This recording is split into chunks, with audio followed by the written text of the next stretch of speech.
Hello YouTube, this is Morgan Airspeed Prime here with my next The Dawn of Yangchen chapter analysis video.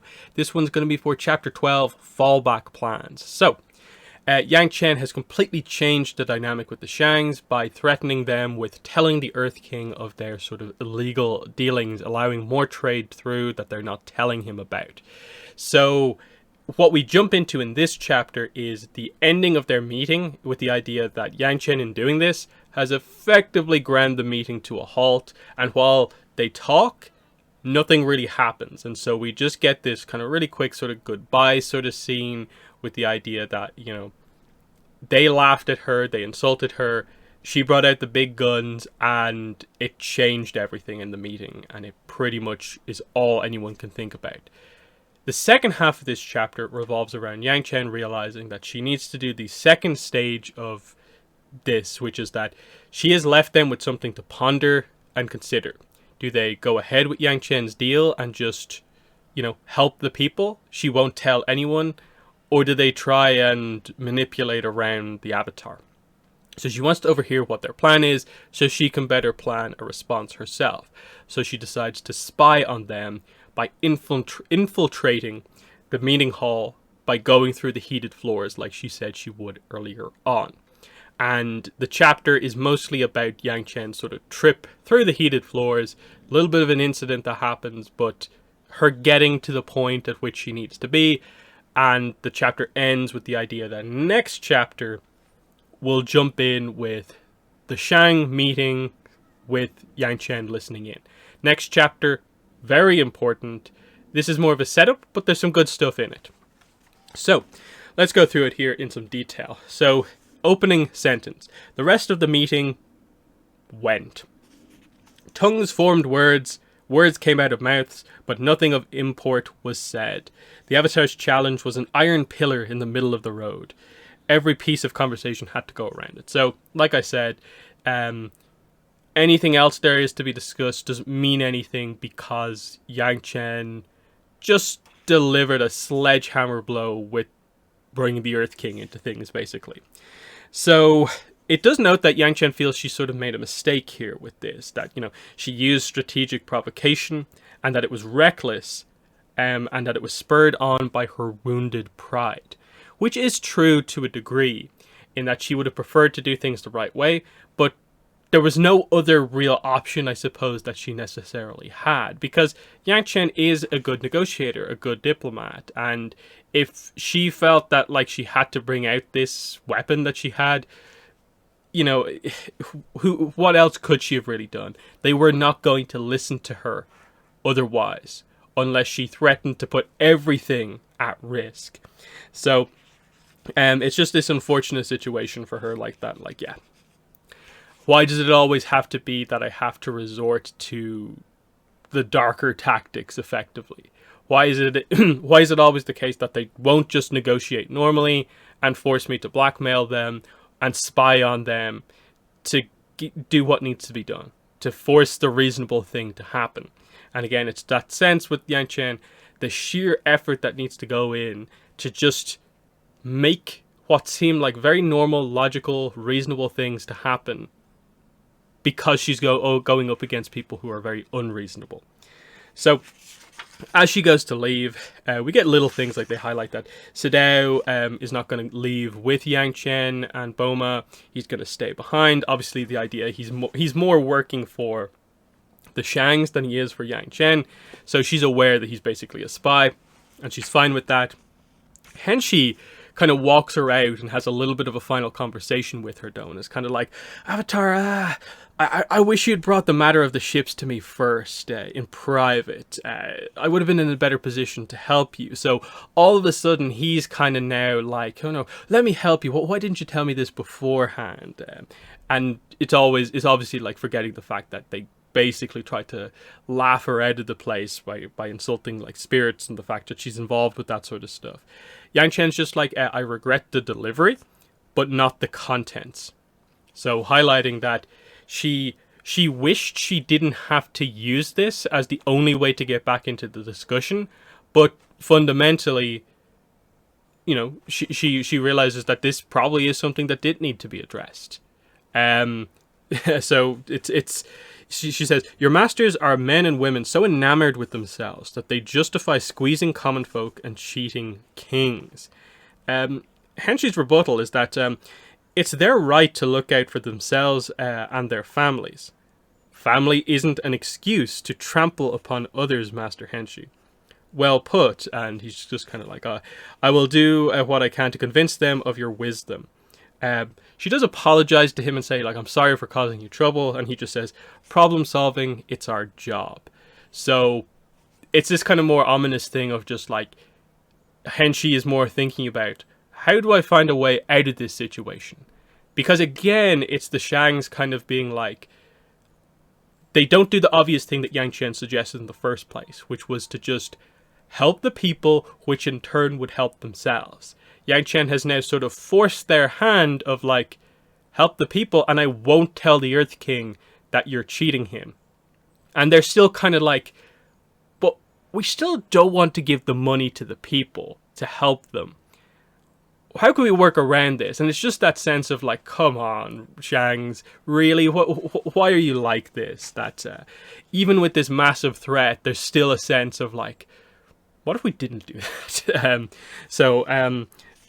Just kind of highlighting that Yangchen is trying to be reasonable with them, but it's kind of like, this was the only option you gave me. Then we have a full chapter cut here, Yangchen on the outside with Boma, and she's kind of like, okay, let's do the plan. Boma knows kind of what this is, and it's kind of like, please, not this time. No, we don't have to do this. You're the Avatar. But no, she's kind of like, I have to do some spying. It's unfortunate, but it is the only way I can gain the advantage in these sort of intense political situations. And she's just like, it's just listening. Is that not my job as the Avatar, to listen? But no, she's doing this. So they just engineer a situation where Yangchen can effectively walk off on her own without people being aware that Yangchen has walked off. Because again, the Avatar, people tend to know where she is because she's such an important figure. So they sort of walk into an alleyway together, and Yangchen quickly takes off her big, airbender robe and puts it behind Boma. So Boma is effectively wearing it now, and he quickly adjusts so that he's like the same height as Yangchen.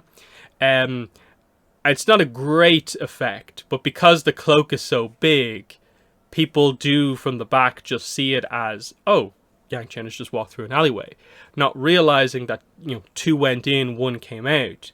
But the whole point is that Yangchen has actually gone to the maintenance tunnel for the building that she's just walked out of, the meeting hall. She's heading into the heated floors underneath. That's where she's going to spy from. So it's this kind of slightly awkward situation that just about works here to get them free.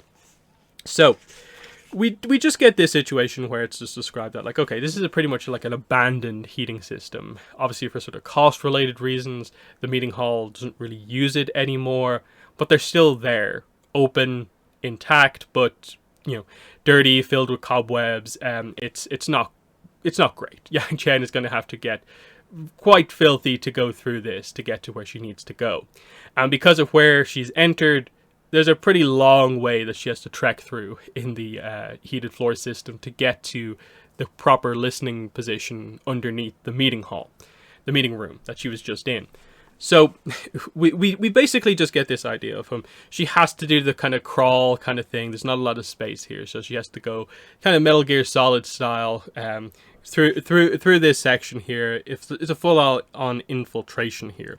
She has to get across like 20 columns across, because she studied the map. She knows what the architecture layout is of this place. She knows where she needs to go.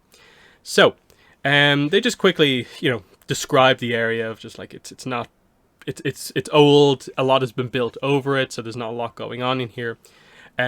Her clothes hit off some of the rocks and they nearly fall, but because she's an earthbender, she can stop that. But then a little bit cracks off and falls, kind of point first into her kind of ribs. And it's described as like it hurts, but it's not like a particularly bad like injury or anything like that. But it says here, worse, the pain was excruciatingly familiar to someone who wasn't her. So here's where we get this introduction of one of these again, past avatar memories things, and in a way, in the present day, this is sort of how they, show themselves to Yangchen, who otherwise can do the exercises she's been given to focus on herself, what her own memories are, and sort of prevent them from taking over. But here's how they can kind of slip through. Of like, oh, a past avatar felt a pain like this before.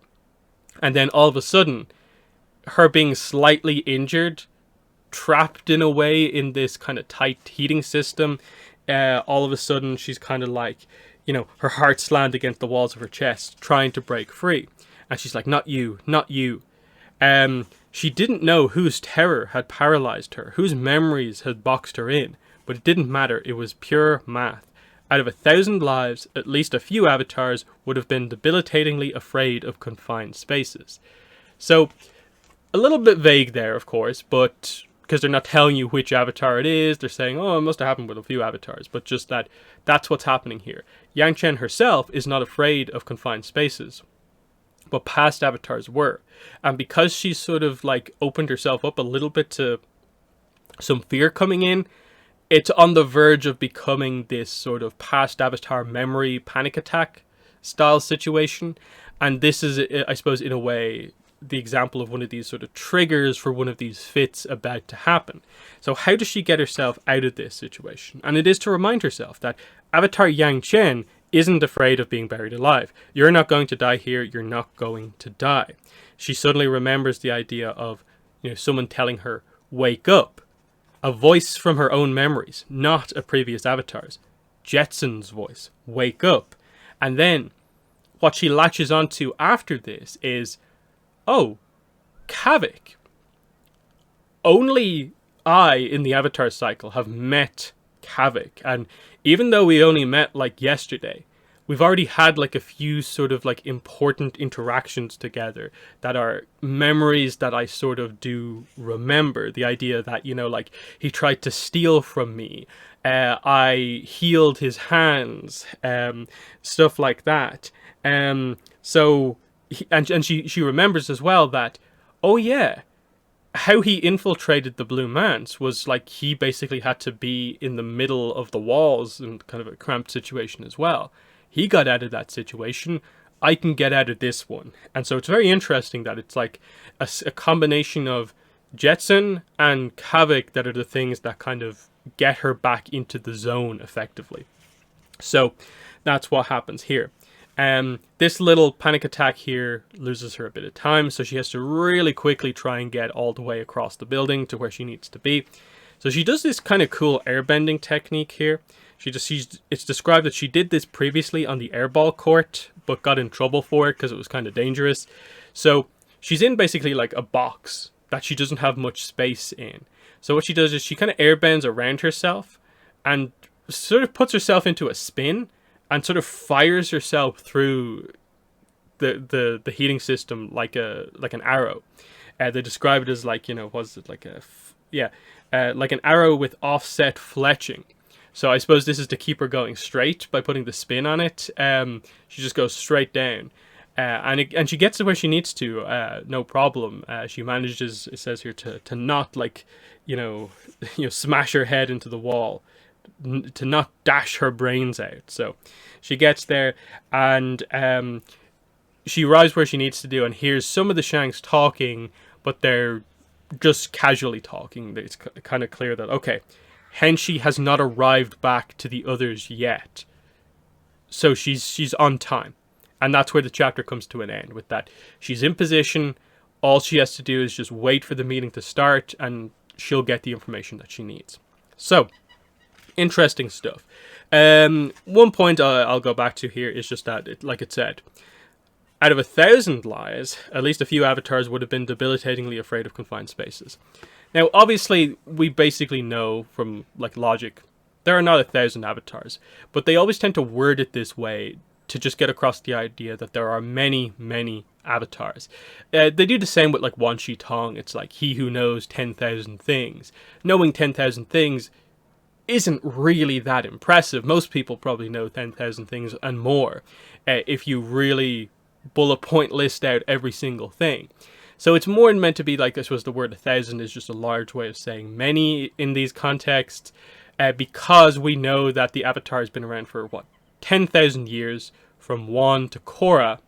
If there are 1,000 avatars, that means the average age of an avatar is 10, which doesn't make a lot of sense unless you are trying to get across the point that many, many, many avatars died exceptionally young, which I don't think really is the case. Realistically, there are more like 100, probably closer to being like 130, 150 avatars than anything else, to be a little bit more logical. Some people might say there should be a little less because maybe people in Avatar live a little bit longer. But I think they're pretty, wild, specific cases of the people who do live very long lives. So I do think it is somewhere between like 100 and 150 is the actual number for a number of avatars that there are. So I get why they don't want to full on say how many there are, because that limits their storytelling to a certain degree, especially when we're in a position where realistically we only know the names of like 10-ish avatars. So them suddenly being like, there are this exact amount is perhaps something they don't want to do. So, don't want to read too much into it saying out of 1,000 lives, because they're not, I think, trying to say there's exactly 1,000.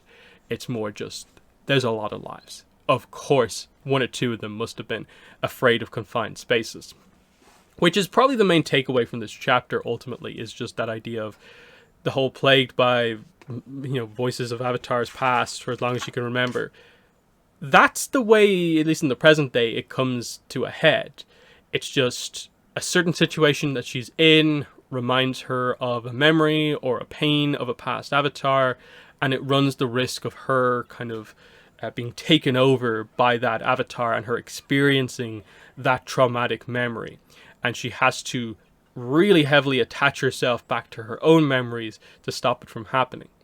Now, we will get more on this as we go through, but for the most part, it is all related to flashback stuff. Present day Yangchen has got herself into a position where she can, for the most part, deal with these situations.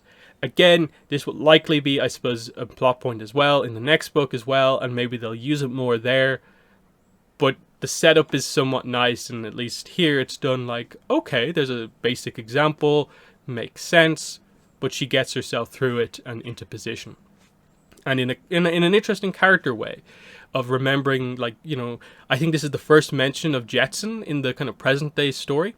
And it's her saying, wake up, so significant memories. And then Havoc of recent time is a somewhat important memory for Yangchen as well, which is nice. Beyond that, like, there's not too much else to say other than, okay, Henshi, the little bit at the start you get is that, okay, he wants to, immediately try and be like, oh, like, reconsider in a way. Like, he's not full on begging her to stop, but it's like, I wish you'd informed me about this before so we could have, taken it in a different direction.